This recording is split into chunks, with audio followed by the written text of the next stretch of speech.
مولا علی شیر خدا غلام سے فرمانے لگے چل نا یار کپڑے خریدنے. خادم کہتا ہے میں ساتھ گیا. حضرت علی نے 2 جوڑے خریدے. فرمایا آج 2 لینے بھی, ایک تیرا ایک میرا.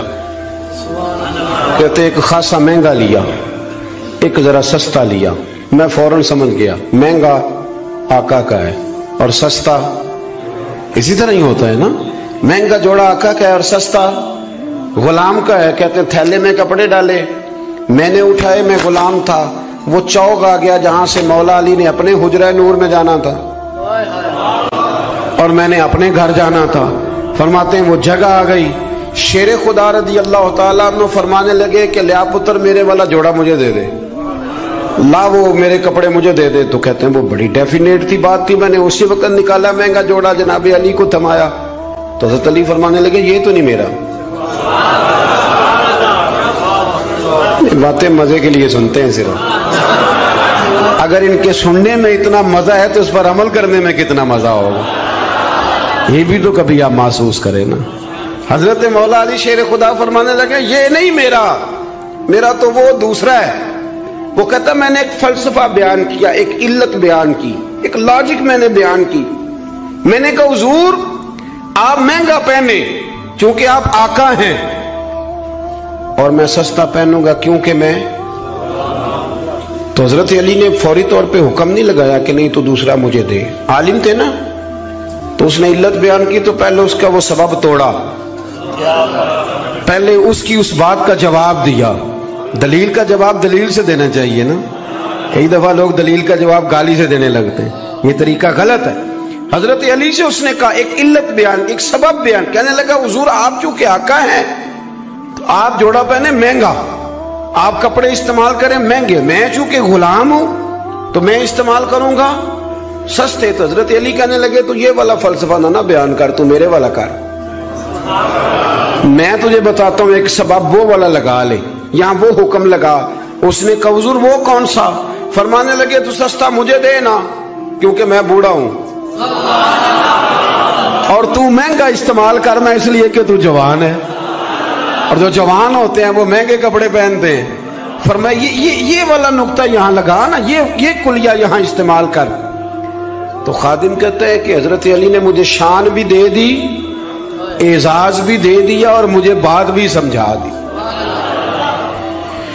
تیسری بات ہے اس کا بھی ضرور خیال رکھیں ہمیشہ اپنی زندگی کے اندر. آپ کو سکون ملے گا, آپ کو اطمینان ملے گا. ہم نا آرام پسند بہت ہو گئے. سب سے زیادہ ہمیں پریشان وہ بندہ کرتا ہے جو ہمارے آرام میں تھوڑا سا خلل ڈالتا ہے. اسپیکروں پہ پابندی کیوں لگی بھلا؟ جھگڑے شگڑے اب کوئی نہیں ہوتے تھے, اب کہاں دور رہ گیا. اب تو صرف لوگوں کی نیند خراب ہوتی تھی, اور جو سوسائٹیوں میں رہتے ہیں نا ان کے لیے زیادہ مسئلہ تھا. ہم ذرا سا بھی اپنی نیند قربان کرنا, اپنے اوپر تھوڑا بوجھ لینا پسند نہیں کرتے. رات کو کچھ لوگوں کو جاگتے رہنا بڑا ضروری ہے. ڈاکٹر کے لیے اپنا موبائل آن رکھ کے اسے سونا چاہیے, یہ میری گزارش ہے. اس لیے کہ کسی وقت بھی کوئی مریض اس کو فون کر سکتا ہے. جو لوگ سیکیورٹی اداروں سے تعلق رکھتے ہیں ان پر ضروری ہے کہ وہ رات بھی اپنے موبائل کو آن رکھے. جن کی ذمہ داری میں کچھ لوگ ہیں, میرے پاس ایک ایسا نمبر ہے, رات بھر وہ نمبر, میرے پاس مدرسے کے بچے ہیں, وہ کسی وقت میری ضرورت پڑ سکتی ہے. مجھے سینکڑوں دفعہ کہا ہے گھر والوں نے بھی باہر والوں نے بھی کہ آپ اس کو بند کر دیں, تو میں کہتا ہوں پھر یہاں تو مدرسہ بھی بند کروں نا, کیا ہو جائے گا. مثلا نیند تو اگر اللہ آپ کو سکون دینا چاہے تو 20 منٹ کی نیند میں نیند پوری ہو جاتی ہے, اور اگر وہ مالک بے نیاز ہے کبھی نہ سکون آئے تو سارا دن نہ بستر سے نکلے, سستی نہیں جاتی. صحیح کہہ رہا ہوں میں؟ تو تھوڑی اگر آپ اپنی نیند قربان کر لیں گے کسی کے لیے, کسی کو سکون دینے کے لیے, تھوڑی سی نہیں دیتے ہم.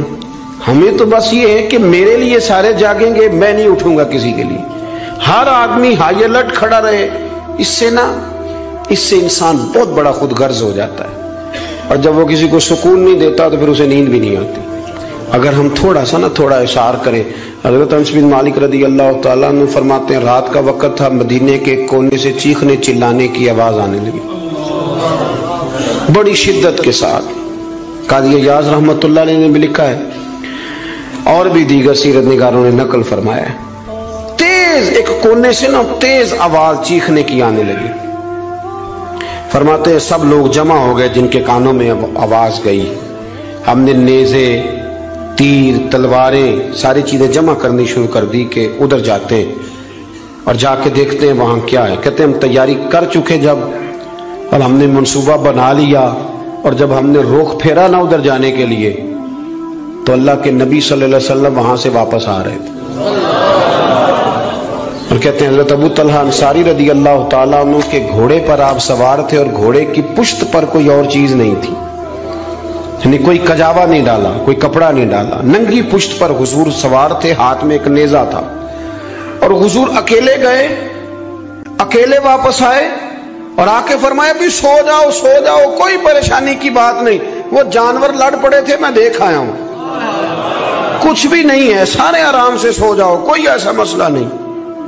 حضرت انس کہتے ہیں باقی تو ساری دنیا سو گئی تو میں ساری رات سوچتا رہا کہ محبوب تو ہماری سوتے ہوئے بھی نگہبانی فرماتے، جو حضور سب سے پہلے چلے گئے دیکھ کے لوٹ بھی آئے، اس کا مطلب ہے کہ سرکار جاگ رہے تھے۔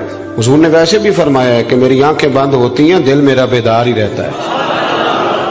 آپ یقین کریں اتنی خود غرضی، وہ پھر آہستہ آہستہ وہ خود غرضی، ہم پہلے خود غرض ہوتے ہیں، اپنے ابا جی سے کہتے ہیں کہ اب میرا گزارا نہیں ہوتا، میرے بھی بچے ہیں، یہاں سے ہم آغاز کرتے ہیں خود غرض ہونے کا۔ پھر کچھ عرصے کے بعد ہمارے بچے ہمیں کہنا شروع ہو جاتے ہیں کہ ابا جی اب ہمارا گزارا نہیں ہوتا، ہمارے بھی تو بچے ہیں۔ پھر وہ کبھی گونجتا ہے ہمارے کانوں میں ہمارا اپنا قول جو ہم نے کبھی کیا تھا اپنے والد کے لیے۔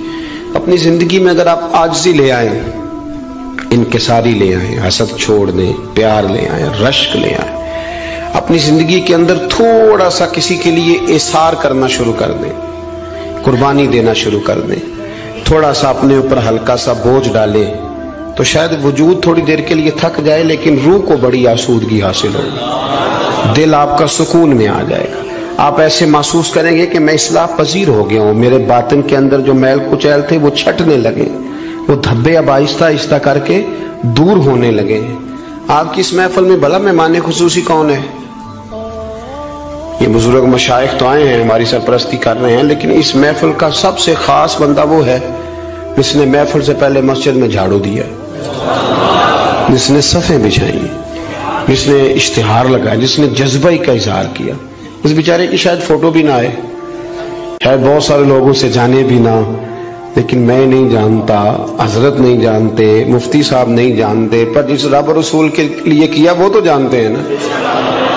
اچھا وہ میں نے اس طرح کے کارکنوں کو اکثر دیکھا ہے کہ وہ دور کھڑے مسکرا رہے ہوتے ہیں محفل کو دیکھ دیکھ کے، میرا جلسہ بڑا کامیاب ہو گیا، دیکھو جی میری محفل۔ ان کو جو آسودگی حاصل ہوتی ہے نا دوسروں کو صفے بچھا کے دینے میں، اعزاز دینے میں، محنت کرنے میں، شہرت تو کسی اور کی ہوئی، پوسٹر پہ نام تو میرا لگا، فوٹو تو میری لگی، اس بندے نے کیا کمایا؟ اس نے اپنے دل کا سکون حاصل کیا، اس نے راحت کمائی، وہ ٹھنڈا ہوا، اسے اللہ تبارک و تعالیٰ نے سکون کی دولت دی۔ وہ رات کو جب سوئے گا تو کہے گا میں نے کمال نہیں کر دی، حالانکہ کسی کو کوئی پتہ نہیں، اس کی وہ جو ساری باتیں ہو رہی ہیں وہ رب رسول کے ساتھ ہو رہی ہیں، اللہ نبی۔ یہ والا سکون تلاش کریں، پھر آپ دیکھیں کتنی جلدی اللہ تعالیٰ آپ کے دل کو سکون دیتا ہے۔ یہ زیادہ دور نہیں ہے، یہ بہت مشکل کام نہیں ہے، کچھ چلے مجاہدے کرنے والا